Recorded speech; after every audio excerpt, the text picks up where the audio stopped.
कनकगिरी गावामध्ये गुरु मच्छिंद्रनाथांनी गोरक्षनाथांना ब्रह्मज्ञान दिलं. ब्रह्मज्ञान दिल्यानंतर अनेक विद्यांचे ज्ञान दिले. शाब्री कवित्व शिकवून त्या शाब्री मंत्राच्या प्रभावाने मच्छिंद्रनाथांनी समस्त देवी देवतांना आवाहन केलं आणि देवी देवतांना आव्हान दिल्यानंतर समस्त देवी देवता गोरक्षनाथांच्या बोलावण्यावरून तिथे प्रगट झाले. समस्त देवी देवता प्रगट झाल्यानंतर गोरक्षनाथ मच्छिंद्रनाथांनी गोरक्षनाथांना त्या देवी देवतांच्या पायावरती घातलं. देवी देवतांकडून अनेक आशीर्वाद व अनेक वराची प्राप्ती मच्छिंद्रनाथांनी गोरक्षाला करून दिली. तेव्हा गोरक्षांचे ते बल ते सामर्थ्य पाहून तिथे उपस्थित देवी देवतांनी मच्छिंद्रनाथांना सांगितलं की नाथजी, गोरक्षाचे हे तेज बल सामर्थ्य असंच वाढवत राहण्यासाठी आणि जगाच्या कल्याणासाठी जनहितासाठी तुम्ही गोरक्षांना तपश्चर्या करायला बसवा. असे आशीर्वाद देऊन समस्त देवी देवता आपापल्या ठिकाणी निघून गेले. काही दिवसानंतर गोरक्ष आणि मच्छिंद्रनाथ सोबत तिथेच वास्तव्य करत आहे. एके दिवशी मच्छिंद्रनाथ कुठेतरी बाहेर जात असताना गोरक्षनाथांना सांगितलं, गोरक्षा, मी बाहेर जाऊन येईपर्यंत तू या ठिकाणी बसून संजीवनी मंत्राचा पाठ कर. एकांतात बसून एकाग्र चित्ताने तो मंत्र पाठ करत आहे. हा संजीवनी मंत्र तुला सिद्ध करायचा आहे. गोरक्षनाथांनी मच्छिंद्रनाथांची आज्ञा मानून एका झाडाखाली बसून संजीवनी मंत्राचा पाठ करत आहे. मच्छिंद्रनाथ बाहेर निघून गेले. त्या गावातले गोरक्षाचे लहान मित्र खेळण्यासाठी त्या ठिकाणी आले आणि खेळत असताना ते चिखलाची बैलगाडी तयार करत आहे. परंतु अनेक प्रयत्न केल्यानंतर त्या लहान मुलांना ती बैलगाडी तयार करता येत नाही, बनवता येत नाही. तेव्हा त्यातल्या काही मित्रांनी सांगितलं, आपल्याला बनवता येत नाही, मग आपला जो मित्र आहे गोरक्षाला बोलवून त्याला तरी बनवता येईल. तेव्हा ते सगळे मित्र गोरक्षनाथांकडे गेले आणि गोरक्षाकडे जाऊन, हे गोरक्ष गोरक्ष गोरक्ष आवाज देत आहे. परंतु गोरक्ष एकाग्र चित्ताने मंत्र पाठ करत आहे. गुरुजींची आज्ञा मानून ते यांच्याकडे लक्ष देत नाही. तेव्हा सगळेच मित्र पुन्हा पुन्हा गोरक्ष गोरक्ष आवाज देत आहे. तेव्हा गोरक्षाने सांगितलं, काय झालेले मुलांनो? तेव्हा ते मुलं म्हणाले, गोरक्षा, अरे तू आमचा मित्र आहेस म्हणून आम्ही तुझ्याकडे आलो आणि तू बोलायला सुद्धा तयार नाही. तेव्हा गोरक्षाने सांगितलं, मला माझ्या सद्गुरूंनी सांगितलं आहे की या ठिकाणी बसून संजीवनी मंत्राचं पाठ करायचं, म्हणून तुम्ही मला त्रास देऊ नका. तुम्ही का त्रास देत आहात? तेव्हा गोरक्षाला सांगितलं त्यांनी की आम्ही खूप वेळेपासून या चिखलाची बैलगाडी तयार करत आहोत, पण आम्हाला ते तयारच करता येत नाही. तू आमची मदत कर. गोरक्षांनी सांगितलं, बाबा, मला गुरुजींनी सांगितलं आहे याच ठिकाणी बसून संध्याकाळपर्यंत ह्या मंत्राचा पाठ करायचा आहे आणि तो मंत्र सिद्ध करायची गुरुजींची आज्ञा आहे, म्हणून तुम्ही मला त्रास देऊ नका. आणि मी खरं सांगतो, मला चिखलाची बैलगाडी बनवताच येत नाही. मी तुमच्यात खेळणारही नाही आज आणि तुमच्याकडे येणारही नाही. तुम्ही तुमचीच बैलगाडी बनवा आणि तुम्हीच खेळत राहा. गोरक्ष ऐकतच नाही. हे पाहून ते सगळे मित्र पुन्हा दुसरी ठिकाणी निघून गेले. काही अंतरावर जाऊन ते एका झाडाखाली बसून त्या चिखलापासून बैलगाडी बनवण्याचा पुन्हा प्रयत्न करत आहे. अनेक प्रयत्न केल्यानंतर अनेक प्रयत्न केल्यानंतर ते मित्र कशी तरी गाडी बनवली. परंतु त्यातल्याच काही मित्रांनी सांगितलं, गाडी तर झाली, परंतु गाडी चालवणारा गाडी चालक पाहिजे ना, म्हणून आता आपण एक गाडी वाहन बनवू. म्हणून ते चिखलाच्या गोळ्यापासून पुन्हा एक माणूस तयार करायचं ठरवलं. अनेक प्रयत्न करत आहेत. माणसाचा हात बनवलं तर पाय तोडतात, पाय बनवलं तर हात तोडतात. हे सगळं झालं की मान गळून पडते, काहीतरी तुटत काहीतरी निवून राहत आहे, तयार होत नाही. हे पाहून त्यांनी पुन्हा विचार केला, आता खूप वेळ झालेला आहे, आपण प्रयत्न करतो परंतु यशस्वी होत नाही, काय करावं? तर त्या सगळ्यांनी मिळून विचार केला, आता गोरक्षाचा पाठही झाला असेल, आपणही अनेक प्रयत्न केले परंतु हे यशस्वी होत नाही। आता पुन्हा गोरक्षाकडे जाऊ आणि गोरक्षालाच विनंती करू। तेव्हा त्या मित्रांनी गोरक्षनाथाकडे जाऊन पुन्हा विनंती केली की गोरक्ष, आम्हाला गाडी आम्ही बनवली आहे परंतु गाडी चालक बनवायचा आहे, तो आम्हाला तेवढी मदत कर। तेव्हा गोरक्षाने सांगितलं, अरे बाबा, मी तुम्हाला आधीच सांगितलं की माझ्या गुरुने मला जे काम दिलेलं आहे, मंत्रपाठ करायचं सांगितलेलं आहे, ते मी करत आहे, तुम्ही मला त्रास देऊ नका। तेव्हा त्या मित्राने गोरक्षाला सांगितलं की गोरक्ष, तुला गुरुजींनी काय सांगितलं आहे? मंत्रपाठ करायचं। मग ते मंत्र कशाने पाठ करायचं? तोंडाने। आणि आमचं काम कशाने करायचं आहे? हाताने। गोरक्षाला ही युक्ती पटली। गोरक्षाने सांगितलं की मी तुम्हाला बनवून देतो। गोरक्ष मुखाने संजीवनी मंत्राचं पाठ करत आहे आणि त्या हाताने त्या मातीच्या चिखलापासून एक माणूस तयार करण्याचा प्रयत्न करत आहे। त्या संधीमध्ये करभांजन नारायणाने त्या मातीच्या पुतळ्यात प्रवेश केला आणि गोरक्षाच्या त्या संजीवनी मंत्राच्या प्रभावाने त्या मातीच्या पुतळ्यापासून एक बाळ प्रगट झालेला आहे। स्वभावच असतं लहान बाळाचं रडायचं, म्हणून ते बाळ जोर जोरात रडत आहे।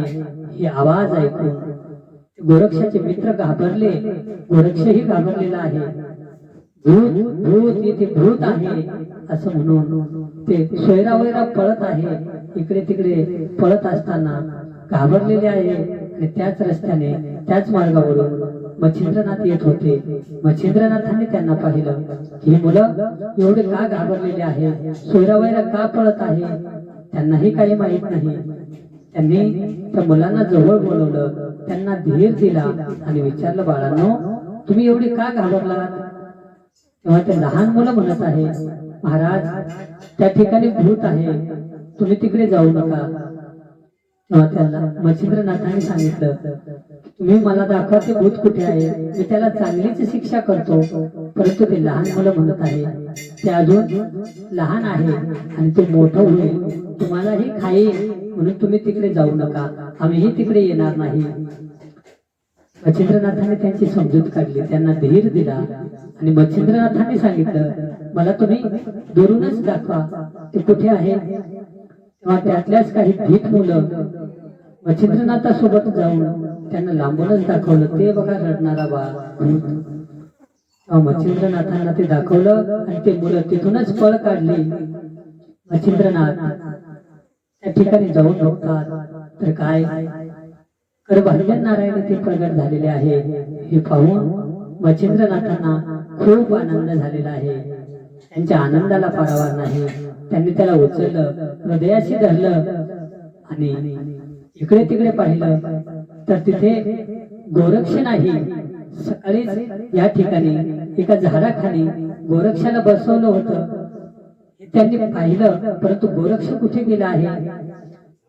त्यांनी गोरक्षाचा शोध घेण्यासाठी इकडे तिकडे फिरत आहे। दारोदार जाऊन गोरक्ष गोरक्ष गोरक्ष असा आवाज देत आहे। त्या घरातले लहान मुलं त्या बाळाला त्या महाराजांच्या हातात पाहून पुन्हा घाबरले की ते सकाळचं भूत यांच्याकडे आहे। ते सोयरावैरा पळत आहे, इकडे तिकडे जात आहे, इकडे तिकडे घाबरलेले आहे। त्या अवस्थेत त्या बालकांचे पालक त्या महाराजांकडे येऊन त्यांना सांगितलं की मच्छिंद्रनाथ महाराज, तुम्ही आमच्या मुलांना काय धाक दाखवली आहे, एवढे का घाबरले आहे, आणि हे काय तुमच्या हातात कोणाचं बाळ आहे? या लहान बाळाला घेऊन तुम्ही द्वारदार का भटकत आहे? त्या मच्छिंद्रनाथांनी सांगितले, बाबांनो, मी माझा शिष्य गोरक्षाचा शोध घेत आहे आणि तो जोपर्यंत मला भेटत नाही तोपर्यंत काय प्रकार आहे हे मलाही सांगता येणार नाही। म्हणून तेवढं बोलून ते पुढे गोरक्षाचा शोध घेण्यासाठी निघाले। गोरक्ष गोरक्ष गोरक्ष असा आवाज देत आहे। हे आवाज गोरक्षाच्या कानावरती आला आणि गोरक्ष ज्या ठिकाणी ज्या घरात लपून बसले होते तिथून बाहेर आले। बाहेर येऊन पाहतात तर काय, गुरुजींच्या हातामध्ये ते सकाळचं भूत आहे। हे पाहून गोरक्ष पुन्हा घाबरले आणि ते जोर जोरात वरडत आहे, ते इकडे तिकडे पळत आहे। तेव्हा मच्छिंद्रनाथांच्या लक्षात आलं हे का घाबरले आहे, हे का पळत आहे? तर या बाळाला पाहून ते घाबरलेले असावे. त्यांनी एका वस्त्रामध्ये त्या लहान बाळाला, त्या गहिनीनाथांना त्या वस्त्रामध्ये गुंडाळून एका सुरक्षित ठिकाणी ठेवलं आणि ते गोरक्षाचा शोध घेण्यासाठी निघाले. काही वेळेनंतर गोरक्षनाथ आणि मच्छिंद्रनाथांची भेट झाली. गोरक्ष थरथर कापत आहे, घाबरलेला गोरक्ष आहे. मच्छिंद्रनाथांनी ती अवस्था पाहून गोरक्षाला आपल्या पोटाशी धरलं, त्याला तुफटलं आणि त्याला शांत केलं. बाळा, घाबरू नकोस गोरक्षा, आता मी तुझ्या जवळ आहे. गोरक्षाला मांडीवरती घेऊन बसले आणि घडलेला प्रसंग काय आहे ते मला सांग अशी गोरक्षाला आज्ञा केली. आणि गोरक्षाने सकाळपासून जे घडलेलं प्रसंग होतं ते जशा तसं गुरुजींना सांगितलं. तेव्हा गुरुजींनी, मच्छिंद्रनाथ महाराजांनी सांगितलं, गोरक्षा, त्यात घाबरण्यासारखं काय आहे रे? तू का घाबरलास? अरे, तू जेव्हा मातीच्या चिखलापासून माणसाचा पुतळा तयार करत होतास तेव्हा तुझ्या मुखातून संजीवनी मंत्राचा पाठ चालू होतं आणि ते संजीवनी मंत्र सिद्ध झालेले असल्यामुळे, ते संजीवनी मंत्र सिद्ध झाल्यामुळे त्या पुतळ्यात, त्या मातीच्या चिखल्याच्या पुतळ्यात भगवान नारायणाने प्रवेश केला आणि ते एका बाळाच्या रूपामध्ये तिथे प्रगट झाले आहे. अरे गोरक्षा, घाबरू नकोस. ते प्रतापी महान ऋषी तुझ्या संजीवनी मंत्रामुळे तिथे प्रगट झालेले आहे. ही आनंदाची गोष्ट आहे आणि तू घाबरत आहेस. आता गोरक्षाला सुद्धा आनंद झालेला आहे की माझा संजीवनी मंत्र सिद्ध झालेला आहे आणि त्याच्यातून एक महान प्रतापी ऋषी प्रगट झालेले आहे. तेव्हा महाराजांनी मच्छिंद्रनाथ महाराजांनी सांगितलं की गोरक्षा, जसं तू गायीच्या गोबराच्या उकरड्यातून प्रगट झाला आहेस, तसंच हे गहिनीनाथ चिखलातून प्रगट झाले आहे. म्हणून आजपासून घाबरण्याची गरज नाही. आतापासून ते आपल्या सोबतच राहणार आहे आणि ते भूत नाही, ते तुझ्या माझ्यासारखेच माणूस आहे. अरे, आजपासून ते आपल्या सोबतच राहणार आहे, म्हणून घाबरण्याची काही गरज नाही. गोरक्षनाथांना सुद्धा आता आनंद झालेला आहे आणि ते दोघेही गुरु शिष्य बोलत बोलत त्या बाळाकडे आले. त्याला घेऊन ते मुक्कामाच्या ठिकाणी गेले. मुक्कामाच्या ठिकाणी गेल्यानंतर संध्याकाळी त्याला गाईचं दूध पाजलेलं आहे. एका धोत्राची जोडी करून त्याला निजवलेलं आहे आणि स्वतः मच्छिंद्रनाथ बाबा त्या गहिनीनाथाला झोका देत आहे. ही गोष्ट, ही बातमी गावात सगळीकडे पसरली आणि त्या लहान मुलांनी सांगितलं की एका मातीच्या चिखलापासून एक बाळ प्रगट केलेला आहे. तेव्हा त्या गोरक्षनाथांच्या आणि मच्छिंद्रनाथांची ते लीला पाहून गावातल्या सगळ्याच लोकांना असं वाटलं की एकदा जाऊन बघूच. दुसऱ्या दिवशी सकाळीच त्या गावातलेच नाही तर पंचकोशीतले लोक नाथांजवळ जमा झाले आणि पाहतात तर काय, खरंच एक बाळ झोळीमध्ये निजवलेला आहे. तेव्हा नाथांना त्यांनी विचारलं की हे काय लीला आहे. तेव्हा घडलेला प्रसंग नाथांनी सांगितलं. ते अचंबित झाले. त्यांना आश्चर्य वाटलं की मच्छिंद्रनाथ महाराज आपल्या शिष्याकडून एका मातीच्या पुतळ्यापासून एक बाळ प्रगट केलेला आहे. ते सगळेच नाथांची प्रशंसा करत आहे. अनेकांनी नाथांच्या चरणावरती डोकंच ठेवलं. काही लोकांनी नाथांना विचारलं, महाराज, तुम्ही या बाळाविषयी काय विचार केला आहे मग आता? तेव्हा मच्छिंद्रनाथांनी सांगितलं की मी याला आजपासून माझ्या सोबतच नेणार आहे.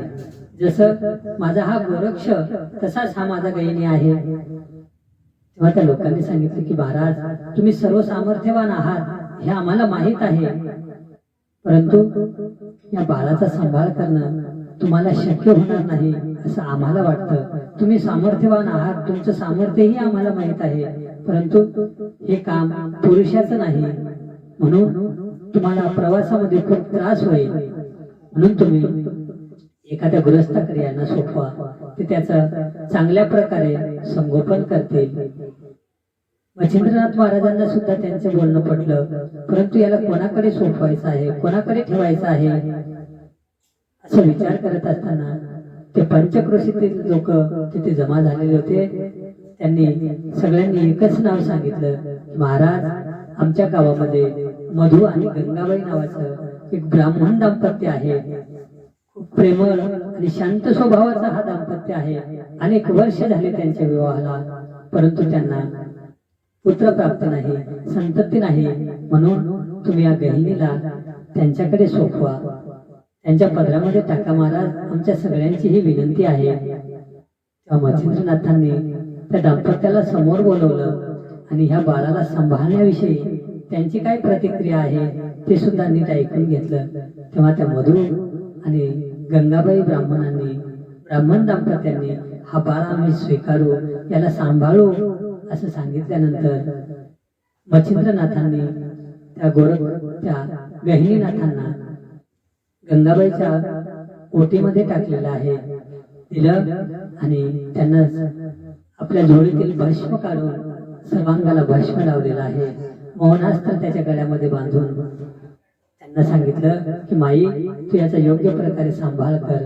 हा साधारण बालक नाही, हा करभांजन नारायणाचा अवतार आहे. हा जगद्वंद्य आणि अलौकिक लीला करणारा आहे. कीर्तिवंत जगद्वंद्य साक्षात महादेव याला आशीर्वाद द्यायला येतील. माई, 12 वर्षानंतर हा माझा शिष्य गोरख इथे येईल, याला नाथ दीक्षा देतील. तेव्हा तो पुन्हा जगाच्या कल्याणासाठी, या गहिनीला जगाच्या हितासाठी कल्याणासाठी गोरक्षासोबत पाठव. तेव्हा त्या गंगाबाईने आणि मधु ब्राह्मणाने सांगितलं, महाराज तुम्ही आमच्यावरती उपकारच केला आहे आम्हाला हा बाळ देऊन, परंतु 12 वर्षानंतर पुन्हा तुम्ही त्याला घेऊन जाणार. आम्हाला दाम्पत्य नाही म्हणून आम्ही याचा बाळ म्हणून स्वीकार करत आहे. आणि हा 12 वर्षानंतर जाणार आहे हे माहीत असताना, हे आम्हाला माहीत असल्यामुळे आम्ही याला आमचा मुलगा म्हणू शकत नाही. म्हणून तुम्ही आमच्यावरती उपकार केलेले आहे, कृपा केलेली आहे. आता एकच करा, तुम्ही हा गहिनी तुमचाच मुलगा आहे असा शब्द आम्हाला द्या. आणि एवढे बोलत असताना त्या मधु ब्राह्मणाच्या आणि गंगाबाईच्या डोळ्यातून अश्रू आले. नाथांनी ती अवस्था पाहिली आणि मच्छिंद्रनाथ महाराज म्हणाले, माई, हा बाळ तुमचाच आहे आणि हा तुमचाच राहणार आहे, याच्यावरती आमचा कोणताही अधिकार नाही. 12 वर्षानंतर ठरल्याप्रमाणे गोरक्ष इथे येतील, त्याला नाथ दीक्षा देतील आणि त्याला ब्रह्मज्ञान दिल्यानंतर त्याचं कार्य झालं की गोरक्ष पुन्हा पुढच्या प्रवासाला निघून जाईल आणि हा बाळ तुमच्याकडेच राहील असे आशीर्वाद दिले. मधु ब्राह्मण आणि गंगाबाई आनंदाने त्या बाळाला घेऊन आपल्या घरी गेले. त्याचा थाटामाटात बारसा केला. या बाळाचा नाथांनी ठेवलेलं नाव जी गहिनी आहे हे गहिनीच नाव ठेवलं. आणि काही दिवस मच्छिंद्रनाथ महाराज त्याच ठिकाणी थांबले आणि काही दिवसानंतर त्या गावकऱ्यांचा निरोप घेऊन ते पुढच्या प्रवासाला निघाले. मच्छिंद्रनाथ आणि गोरक्ष जात असताना मच्छिंद्रनाथ महाराजांनी प्रवासामध्ये अनेक प्रकारे गोरक्षनाथांची परीक्षा घेतली आणि परीक्षा घेत असताना त्यांच्या असं लक्षात आलं की अजून हा गोरक्ष चंचल बुद्धीचा आहे, अजून याची वृत्ती चंचल आहे. याला स्थिर करण्यासाठी, मनोजय वाढवण्यासाठी तपश्चर्या करावी लागेल. त्याला तपश्चर्याला बसवण्यासाठी ते बद्रिकाश्रमाकडे प्रवास करत आहे. जाता जाता प्रवास करता करता बद्रिकाश्रमात गेले. बद्रिकाश्रमात गेल्यानंतर तिथे एका शिवालयात जाऊन महादेवाला भक्तिभावाने स्तुती करत आहे, आराधना करत आहे. दोन्ही हात जोडून महादेवाची प्रार्थना करत आहे. नाथांची ही प्रार्थना ऐकून साक्षात देवाधिदेव महादेव नाथांसमोर प्रगट झालेले आहे आणि त्यांनी मच्छिंद्रनाथांना कडकडून मिठी मारली, 2 आलिंगन दिलं, त्यांना आपल्या शेजारी बसवलं आणि गोरक्षाला सुद्धा जवळ घेतलं. महादेव मच्छिंद्रनाथाला म्हणतात की मच्छिंद्र, तुझा हा शिष्य गोरक्ष, याला कनकगिरी गावामध्ये तू ब्रह्मज्ञान दिलंस, त्याला अनेक प्रकारच्या विद्याचे ज्ञान दिले, त्याला शबरी कवित्व शिकवलंस, परंतु त्याचं बल सामर्थ्य हे वाढण्यासाठी त्याला तपाचरण करणं गरजेचं आहे. मनोजय वाढवण्यासाठी तप करणं आवश्यक आहे आणि तपाशिवाय कोणतेच सिद्धी फळ देत नाही. म्हणून तू या गोरक्षाला अनेक देवी देवतांकडून जरी आशीर्वाद आणि वर प्राप्त करून गेलेला असलास तरी त्याला तप करणं गरजेचं आहे. म्हणून त्याला या बद्रिकाश्रमामध्ये तपासाठी बसव. महादेवांचे हे बोलणं ऐकून ज्या उद्देशाने मच्छिंद्रनाथ गोरक्षाला इथे घेऊन आले आहे ते उद्देश पूर्ण होणार आहे हे मच्छिंद्रनाथांच्या लक्षात आलं. परंतु गोरक्ष हा वयाने लहान आहे. तपाचा क्लेश दुःख तो सहन करेल का याची चिंता मच्छिंद्रनाथांच्या मनामध्ये आहे. ते ओळखून महादेवांनी मच्छिंद्रनाथांना सांगितलं की मच्छिंद्रा, अरे तुझा वरद हस्त याच्या पाठीशी असताना काळजी करण्याची काय गरज आहे. त्याला तुझा आशीर्वाद असताना कोणते दुःख होणार आहे. आणि मी साक्षात त्याची काळजी करायला इथे उपस्थित आहे. इथेच थांब राहणार आहे. मग तुला चिंता करण्याची गरजच नाही. महादेवांचे हे आश्वासन ऐकून मच्छिंद्रनाथांची काळजीच मिटली. आता मच्छिंद्रनाथ आणि गोरक्ष महादेवांच्या सानिध्यात काही दिवस तिथे थांबले. एका पवित्र दिवशी एका शुभ मुहूर्तावरती गोरक्षनाथाला तपश्चर्यासाठी नाथांनी बसवलं आणि त्याला सांगितलं, गोरक्षा तू 12 वर्ष इथे तपश्चर्यासाठी बस. साक्षात देवाधिदेव महादेव तुझ्याजवळ आहे आणि मी पुढच्या प्रवासाला जातो. 12 वर्षानंतर मी पुन्हा परत येईन आणि मी जर नाही आलो तर तू मला शोधण्यासाठी ये. असं बोलून काही दिवस पुन्हा नाथ तिथे थांबलेले आहे. गोरक्ष आता तपश्चर्याला बसलेला आहे. एके दिवशी गोरक्ष हा समाधी अवस्थेत आहे हे पाहून मच्छिंद्रनाथांनी महादेवाचे आशीर्वाद घेतले, आज्ञा घेतली आणि ते पुढच्या प्रवासाला तीर्थयात्रेला निघाले. गोरक्ष त्याच ठिकाणी आहे. साक्षात कैलासपती देवाधिदेव महादेव गोरक्षाचे तप निर्विघ्नपणे पार पडले पाहिजे म्हणून त्याची काळजी घेत आहे. त्याला काय हवं नको त्या गोष्टी पुरवत आहे. बद्रिकाश्रमातून पुढच्या प्रवासाला निघालेले मच्छिंद्रनाथ अनेक तीर्थयात्रा करत करत पुन्हा एके दिवशी सेतुबंध रामेश्वरला आले. आणि मच्छिंद्रनाथ सेतुबंध रामेश्वरला आले ही गोष्ट जेव्हा हनुमंतरायाला कळाली तेव्हा हनुमंतरायाच्या आनंदाला पारावार नाही. कारण यापूर्वी एकदा मच्छिंद्रनाथ जेव्हा भेटले होते तेव्हा त्यांनी मला एक वचन दिलेलं आहे आणि ते आता वचन पूर्ण करतील. आणि ते वचन पूर्ण केल्यानंतर माझ्या मनावरचे जे ओझं आहे ते कमी होईल. मच्छिंद्रनाथांचं हनुमंतरायांनी स्वागत केलेलं आहे सेतुबंध रामेश्वरावरती. आदरातिथ्य झाल्यानंतर ते दोघंही एके ठिकाणी बसले. चर्चा चालू आहे. बोलत असताना हनुमंतरायांनी मच्छिंद्रनाथाला सांगितलं की नाथ, तुम्ही 24 वर्षापूर्वी इथे आला होतात आणि तेव्हापासून मी दररोज तुमची या ठिकाणी वाट पाहत आहे की नाथ येतील, मच्छिंद्रनाथ येतील. परंतु 24 वर्ष झाले. तुम्ही मला एक वचन दिलेले होतं, तेव्हापासून तुम्ही इकडे फिरकलात नाही. याला काय म्हणावं. नाथ, तुम्ही इथे आला आहात तर माझं वचन पूर्ण करा आणि तुमचं आणि माझं दोघांचंही वचन पूर्ण होईल. तेव्हा मच्छिंद्रनाथांच्या मनामध्ये इच्छा नाही माईबापांनो श्रीराज्यात जाण्याची. परंतु हनुमंतरायांनी सांगितलं की नाथ, तुम्हाला आता श्रीराज्यात जावंच लागेल, कारण तुम्ही मला वचन दिलेलं आहे आणि श्रीरामांची तशी आज्ञा आहे, इच्छा आहे. मच्छिंद्रनाथांच्या मनात नाही परंतु वचनामध्ये असल्यामुळे त्यांना जावंच लागणार. जायला तयार झाले. 3 दिवस हनुमंतराया आणि मच्छिंद्रनाथ सेतुबंध रामेश्वरावरती राहून महादेवाची श्री रामेश्वराची आराधना केली. आणि आता रामेश्वराचे आशीर्वाद घेऊन हनुमंतराय आणि मच्छिंद्रनाथ श्रीराज्याकडे निघाले. श्रीराज्यामध्ये जात असताना श्रीराज्यातल्या प्रजेला खूप आनंद झालेला आहे. कारण तिथे आतापर्यंत पुरुष कोणीच नाही. तिथे सगळ्या स्त्रियाच आहे. राजकारण तिथे राज्य करणाऱ्या, तिथे वास्तव्य करणाऱ्या सगळ्या स्त्रिया. तिथली राणी सुद्धा मैनाकिनी नावाची राणी आहे. सुंदर, सुशील, संस्कारी, ऐश्वर्य संपन्न आहे. परंतु तिथे कोणीही पुरुष नाही. आणि आता तिथे कोणीतरी पुरुष येणार आहे ही वार्ता जेव्हा तिथे कळाली तेव्हा तिथे आनंद आहे त्या श्रीराज्यामध्ये. हनुमंतराय आणि मच्छिंद्रनाथ श्रीराज्यात गेल्यानंतर स्वतः मैनाकिनी राणी त्यांच्या स्वागतासाठी समोर आली. त्यांचं स्वागत केल्यानंतर त्यांना एका दिव्य आसनावरती बसवलं. सुवर्णाच्या आसनावरती बसवलेलं आहे.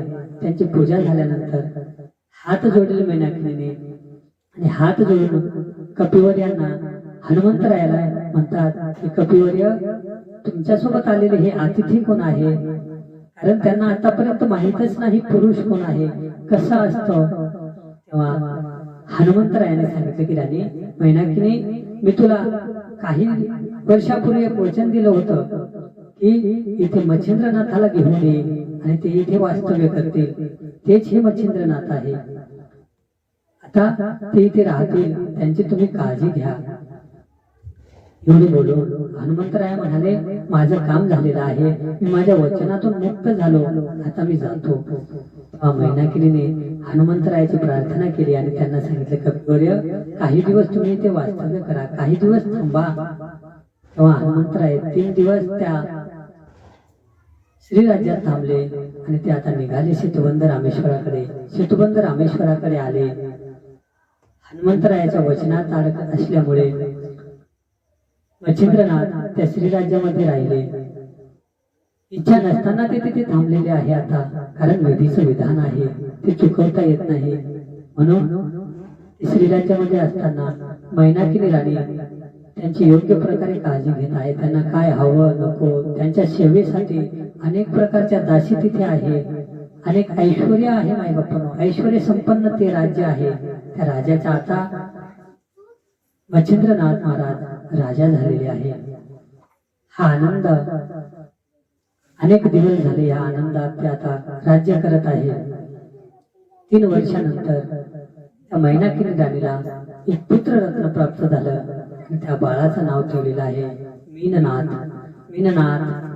मच्छिंद्रनाथ आणि मैनाकिनी या राज्याचं राज्य करत आहे. राज्य करत असताना आता इकडे हस्तिनापुरामध्ये काय घडलं ते आपण पाहणार आहोत.